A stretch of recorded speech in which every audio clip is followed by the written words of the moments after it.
Patel, though, I mean, do you take the view that, given the EU say they won't negotiate with the UK until Article 50 is triggered, what's there to wait for? Why not do it now? Well, I think it's fairly reasonable. She said a while back, actually, she said she'd be doing it by the early part of the new year. I think this fits that. And by the way, this is a by the end of March, so there's every chance she will be triggering it earlier than that. So it depends hugely, I think, on what they're doing at the moment behind the scenes, trying to make sure that they have exactly the areas that they want lined up, such as trading arrangements, free trade, how to do the 72 bit, which he released today, which is repeal of the 1972 European Communities Act. By the way, that was one of the things we recommended in the paper yesterday, is they start that process and conclude it literally the moment we leave. So all of that's one element of what we said is now in, and the rest is now about how do you sort out other arrangements. For example, there are some issues that will require some discussion, like competition law and things, which will need to be tidied up, whatever our final relationship with them is. So these are the things they need to get sorted and straight, so that when they do Article 50, it means we proceed, and I hope and believe quickly, to the exit door and out well within the 2-year period. But as you know, it's already been 3 months, and you yourself said that by the end of March, so there's a window to do it whenever she likes. Some think she should? Well, again, it's over to the Prime Minister. I mean, you know, let's put this in perspective. The British people voted in June to leave the European Union. It's a very strong vote, very clear message.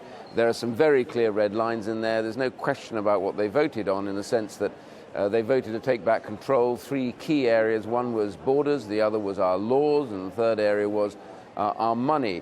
And so in that context, I think she's only too well aware that she has to shape what she does in Article 50 around that very clear message that was sent by the British people. So to do that, I think it's worth spending just a little bit of time. After all, this is arguably the single biggest process that's been undertaken by a government in external terms since probably entering the European Union in the first place. And as you mentioned there, your recommendation from your grouping just yesterday about this great repeal Bill Act that's now been referred to, the 72 Act that paved the way for Britain to enter That's right, the then common market. Didn't your paper more or less say, though, well, do it, repeal it all now? This seems to be put it on the statute book, park it, leave, then start unpicking the acts. No, what we actually recommended, if you read the paper quite carefully, you'll see Bill Cash himself, who's a constitutional expert as a lawyer, he said that what you do is you start the process to repeal the 72 Act. Now, you can't actually repeal it, because when you repeal it and enact it and it becomes law, you have de facto left the European Union. So it has to run in conjunction with the other discussions that run under Article 50, because the Article 50 is our international obligations, and the 72 Act is what we have to do for domestic law. So you run those in parallel. She's absolutely right that at the key moment at the end, as and when we leave, that becomes law. So in other words, all of the repeal takes place bang when it's done. So that's fine. Within all of that, though, you can process many of those arguments and debates that will take place. So this nonsense that the courts are saying, oh, well, maybe, you know, Parliament needs to be told that they have to have a vote, that is patently ridiculous, because the 72 Act will now go through. And so all of that is very clear. What then becomes the issue is then what do you do about our relationship after we leave? And that's the key area where we recommended further that you don't get bogged down in detailed discussions about being members of the European single market, when it's quite patently obvious that the European Union is simply not going to be prepared to let us stay as members of the single market, because we have a red line over our border controls and over laws. So in other words, we can't be half in and half out. We have to be out, but we want a good relationship with them afterwards. But then, as you also point out there on that very process, that we have the safety net, in your estimation, when it comes to trade, of World Trade Organization rules and free trade. But as you know, motor manufacturers in particular last week have been saying, well, we're worried about that. Even under WTO rules, we could face tariffs of up to 10%. And even if they're smaller than that, we're on wafer-thin margins, that damages our investment decisions. Well, motor manufacturers are already 12% better off than they were before we voted to leave, because the pound's level has given them a 12% advantage. And the absolute limit of a WTO tariff as set globally, is 10% for manufacturers of cars.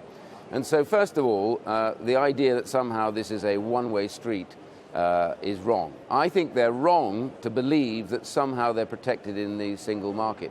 Single market is not really a free market. It's a very managed market with very heavy levels of regulation that all of British industry, whether or not you export, all of it has to comply, and only about 10% but of Mr. British Duncan Smith, the industry reality, actually exports. you're telling them, sorry to interrupt, but the reality is, wrong or not, Nissan is saying they might not build the new Qashqai in Sunderland. That's the reality of it.